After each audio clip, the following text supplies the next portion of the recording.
Hey guys, welcome to our YouTube channel Little Couple Pile Couple.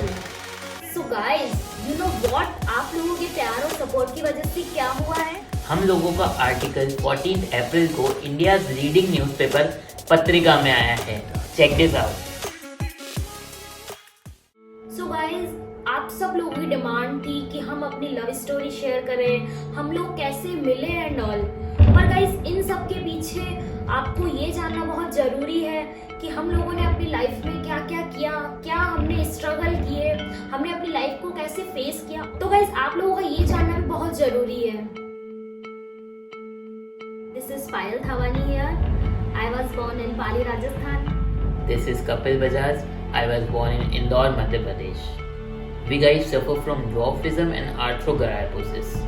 Dwarfism में ये होता है कि ड्वार्फिज्म में शॉर्ट स्ट्रक्चर हो जाता है. आर्थ्रोग्राइपोसिस ये होता है कि हमारे जो जॉइंट्स हैं उनका एक्चुअली मूवमेंट्स रिस्ट्रिक्टेड रहता है, या तो फिर जो हमारे जॉइंट्स हैं वो स्टिफ रहते हैं, जिसके कारण एक्चुअली हमें जो हमारे डेली टास्क हैं वो करने में भी प्रॉब्लम होती है.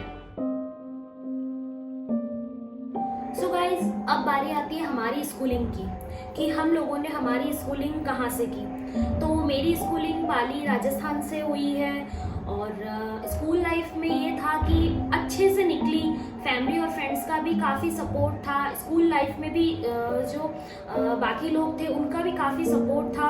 पर गाइस, कभी कभी ऐसा होता है ना कि हम जाते हैं स्कूल और बच्चे होते हैं. अब बच्चों को तो कोई समझ होती नहीं है कि ड्वार्फिज्म क्या होता है. उनके लिए तो मतलब ये होता है कि हम अलग हैं, तो उनको इस चीज़ की कोई समझ नहीं होती. बड़े होते हैं, उनको समझ होती है इन चीज़ की, बट उनके लिए एक उनके लिए हम हंसी बन गए थे. तो हम जाते थे गाइस, तो वो उनका हंसना करना, तो काफ़ी बार तो ऐसा होता था कि हम लोग उनको इग्नोर कर देते थे. मतलब हम सोचते थे ठीक है, हंस रहे, पर कभी कभी इतना ज़्यादा हो जाता था कि घर आकर रोना आता था. फिर घर आकर यही बोलते थे कि हम लोग आखिर ऐसे क्यों हैं, हमको ही भगवान ने ऐसा क्यों बनाया. सो गाइस, मेरी स्कूलिंग इंदौर से ही हुई है. जब मैं फर्स्ट क्लास में था, मेरे नीज का एक्चुअली ऑपरेशन हुआ था. सो क्या होता था, क्लास हमारी फर्स्ट फ्लोर पे थी, मैं चल नहीं पाता था, मुझे पैरों में प्लास्टर लगे हुए रहते थे. तो क्या होता था कि जो हमारे स्कूल की मेट्स थे वो एक्चुअली मुझे कैरी करके मेरी क्लास तक रोज़ ले जाया करते थे. और चलो ठीक है, फिर धीरे धीरे चलना स्टार्ट किया. पर अब जैसे कि बच्चों का आजकल क्या सीन रहता है कि उनका स्कूल बैग एक्चुअली उनके वेट से ज़्यादा रहता है. अब मुझ में इतनी ताकत नहीं थी कि मैं उसको कैरी कर सकूं. सो होता ये था कि या तो कभी पापा या कभी मम्मा मुझे क्लास तक छोड़ के आते थे, पर एवरी टाइम वो पॉसिबल नहीं रहता था. सो मेरे स्कूल के फ्रेंड्स रहते थे ना, तो वो मेरा बैग उठा के इवन मुझे छोड़ के आते थे. सो अब बिग थैंक्स टू देम कि उन्होंने उस मुसीबत या उस मुश्किल समय में मेरा साथ दिया. उस टाइम क्या था, हमारी फाइनेंशियल सिचुएशन भी इतनी अच्छी नहीं थी. सुबह स्कूल रहता था, शाम को मम्मा मुझे एक्चुअली फिजियोथेरेपी के लिए रोज़ ले जाया करती थी. वो अपनी 2 व्हीलर पे मुझे बिठा के 10 किलोमीटर्स मुझे हॉस्पिटल ले जाया करती थी मेरी फिजियोथेरेपी के लिए. एक्चुअली वो भी मेरे लिए बहुत ज़रूरी था. हम एट होम फिजियोथेरेपी अफोर्ड नहीं कर सकते थे. पापा का एक्चुअली बिजनेस सेट नहीं था. वो अपनी ज़रूरतें छोड़कर मेरी ख्वाहिशें पूरी करा करते थे. जैसा कि अभी आपने कपिल की स्टोरी सुनी कि उसने अपनी लाइफ में कैसे स्ट्रगल किए, कैसे प्लास्टर उसको लगे, तो सेम कंडीशन मेरे ब्रदर की थी. उसकी भी हाइट सेम मेरी तरह ही है, मतलब उसके हौसले बहुत बड़े हैं. तो उस टाइम हमारी भी सिचुएशन ऐसी थी कि उसके भी ऑपरेशंस हुए काफ़ी, और उसको भी प्लास्टर लगे. जैसे इनको नीज में प्रॉब्लम है, उसको टोज में प्रॉब्लम थी, और वो ढंग से चल भी नहीं पाता था. काफ़ी ऑपरेशन के बाद मतलब ऐसा हुआ कि वो चलने लगा. हमने तो बिल्कुल होप छोड़ दी थी कि शायद ही वो कभी चल पाएगा. पर अब हम भगवान का बहुत ही शुक्रिया करते हैं कि आज वो अपने पैरों पे खड़ा है. उस टाइम हमारी भी फाइनेंशियल कंडीशन इतनी अच्छी नहीं थी, क्योंकि ऑपरेशन के लिए भी काफ़ी पैसों की ज़रूरत पड़ती थी. तो उसके लिए मम्मा को भी पार्ट टाइम जॉब मम्मी भी करने लगी थी. फिर हम लाइफ के उस पड़ाव पे पहुंचे जब हमें करियर ऑप्शंस चूज करने थे, और उसी टाइम पे मुझे फ्रैक्चर हो गया पैरों में. जैसे तैसे मैंने 10th की बोर्ड एग्जाम्स दी. नॉर्मली क्या होता है कि फ्रैक्चर 1 महीने में ठीक हो जाता है, पर मुझे ऑलरेडी इतनी प्रॉब्लम्स थी कि वो फ्रैक्चर को जोड़ते जोड़ते और मुझे वापस से चल पाने में 2 साल लग गए. वो 2 साल लाइफ के काफ़ी टफ ईयर्स थे. मैंने उस टाइम डिप्रेशन में फूड को अपना साथी समझा. मेरा इस चक्कर में वेट ऑलमोस्ट 68 केजीज तक पहुंच गया। देखा जाए तो 68 केजीज बहुत ज़्यादा नहीं है, पर मेरी हाइट कम होने के कारण वो बहुत ज़्यादा दिखता था। Check out this pictures. अब बारी आती है हमारी कॉलेज लाइफ की। तो कॉलेज लाइफ में ये था कि उस टाइम थोड़े मैच्योर हो चुके थे, ज़्यादा नहीं बट थोड़े मैच्योर हो चुके थे। तो उस टाइम भी ये लगता था कि मम्मा कॉलेज कैसे जाऊंगी, मैं तो ऐसी हूँ, लोग देखेंगे मुझे, क्या बोलेंगे। और लोगों को घूरना तो वो चीज़ बहुत ज़्यादा अखड़ती थी और रोना भी आता था। पर फिर वही मम्मा का जो मोटिवेशन था उसके कारण ही फिर ये था कि चलो कॉलेज गए। पर कॉलेज भी हम ज़्यादा नहीं जा पाए। फिर उसके बाद मैंने कॉलेज भी प्राइवेट किया और जब एग्ज़ाम होते थे तब बस एग्ज़ाम देने के लिए मैं जाती थी। काफ़ी लोगों का एक्साइटमेंट होता है कि हम लोग 12th के बाद कॉलेज में जाएंगे, कॉलेज लाइफ हमारी बहुत अच्छी होगी, काफ़ी हैपनिंग होगी। बट मेरे टाइम में तो ऐसा कुछ भी नहीं था। मैंने अपनी कॉलेज लाइफ को इतने अच्छे से नहीं जिया। फिर टर्न था मेरी कॉलेज लाइफ का। स्कूलिंग तो जैसे तैसे निकाल ली, पर कॉलेज लाइफ ऐसा था कि यार अब चलने लगा हूँ, जाता हूँ, देखता हूँ कैसी रहती है कॉलेज लाइफ। सो मैंने कॉलेज जाना स्टार्ट किया। ये था कि पापा छोड़ के आते थे, मैं बस क्लासेस अटेंड करता था और पापा ही मुझे वापस लेने आते थे।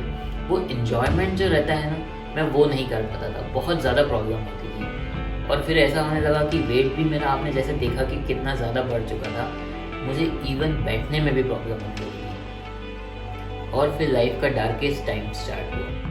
एक टाइम ऐसा आया कि इवन 5 मिनट बैठना भी मेरे लिए बहुत ही मुश्किल होने लगा था। ऐसा होता था कि मेरे पैरों में करंट लाइक सेंसेशंस होने लग गए। मैं बिल्कुल घर पे बैठ गया, ना कॉलेज जा रहा था, सिर्फ एग्ज़ाम्स देने जा रहा था। पूरा दिन मुझे पेन होता था। ऐसी कंडीशन हो चुकी थी कि मैं रात भर सो नहीं पाता था। मम्मा पापा पूरा टाइम मेरे साथ बैठे रहते थे, मुझे हेल्प करते थे, मुझे कंफर्ट करते थे, पर वो सब वर्क नहीं कर रहा था। I wanted this life to and.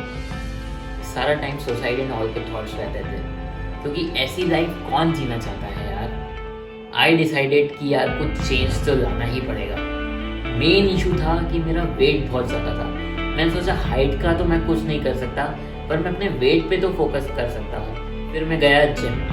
वहाँ एक्चुअली मुझे उन्होंने मना कर दिया कि इतना ओवर वेट है और इतने आपको फिजिकल डिसेबिलिटीज़ हैं तो हम लोग रिस्क नहीं लेंगे। I was disappointed. फिर नेक्स्ट 1 ईयर मैंने अपने आप पे वर्क किया। आज रिजल्ट्स आपके सामने हैं, मेरे प्रीवियस फोटोज और अब मुझ में आप देखें कितना फ़र्क है। इसकी स्टोरी क्या है वो मैं आपको एक ब्लॉग बना के अलग से दिखाऊंगा। तो गाइस अब बारी आती है कॉलेज लाइफ के बाद हमें हमारे पैरों पे खड़े होने की, कि उसके बाद भी हमने क्या स्ट्रगल किए। बारी आती है जॉब की। तो जॉब भी काफ़ी मैंने ट्राई किए, बट ये था ना, लोग तो हमेशा हमको हमारी हाइट से ही जज करते थे। उनको लगता था कि यार ये क्या ही काम करेगी, इनको क्या ही जॉब दें। तो फिर ये था कि जॉब मिली, पर वही था सैलरी इशू, कि सैलरी कम ही थी। था कि हाँ चलो कर लेते हैं, कुछ नहीं मिलने से कुछ मिलना अच्छा था। ये था मेरा स्ट्रगल जो मैंने अपनी जॉब लाइफ में किया। जैसा कि अभी आपने पायल की स्टोरी सुनी, कैसे उसने स्ट्रगल किए जॉब एंड ऑल में, मेरा भी कुछ ऐसा ही है। मैं एक्चुअली एनिमेशन सीखना चाहता था, पर इंदौर में एट दैट टाइम इतना स्कोप नहीं था। उसके लिए बॉम्बे वगैरह जाना था, पर मैं अकेले वहाँ जा नहीं सकता था। फैमिली वाले ऐसे अकम्पनी नहीं कर सकते थे। सो मैंने अपनी वो ड्रीम छोड़ दी। घर वालों का ये कहना था कि यार एक गवर्नमेंट जॉब सिक्योर करो। फिर मैंने बैंक पीओ की प्रिपरेशन शुरू करी। मेरी लाइफ इतनी क्रूअल रही है कि मेरा बैंक पीओ जो है 3 साल कंटिन्यूस रहा, और वो भी आप सुनेंगे कितने मार्क्स से, 0.33, 2 मार्क्स एंड 0.25 मार्क्स। मैं बहुत डिसअपॉइंटेड हो चुका था। अब 3 साल मैंने अपनी लाइफ के बैंकिंग प्रिपरेशन में वेस्ट कर दिए थे। मैंने सोचा यार ऐसे हमेशा बैठ के खाते तो नहीं रहेंगे, सो कुछ तो करना पड़ेगा। मैंने ग्राफिक डिज़ाइनिंग चूज़ करी। मैं फिर इंदौर के एक रिनोन इंस्टीट्यूट में गया, वहाँ से ग्राफिक डिज़ाइनिंग सीखी। वो कोर्स 6 मंथ्स का था। मैं इतना डेस्परेट था कि मैंने वो कोर्स 3 महीने में कंप्लीट करा। एक्चुअली वहाँ पे अवार्ड भी मिला कि best student of the month. इसके बाद मैंने एक जॉब सीख करना शुरू करी एज अ ग्राफिक डिज़ाइनर। मेरी फर्स्ट जॉब जो थी एज अ ग्राफिक डिज़ाइनर, आप बिलीव नहीं करेंगे, मुझे 2500 रुपये ऑफर किए थे। मैंने वापस बैंकिंग क्लरिकल एग्ज़ाम्स की प्रिपरेशन शुरू करी और मैंने फर्स्ट टाइम में ही वो क्रैक करी। सो आज मैं यूनियन बैंक में एज अ क्लरिकल वर्क कर रहा हूँ। रिजल्ट आपके सामने है। गाइस ये थी हमारी लाइफ की जर्नी।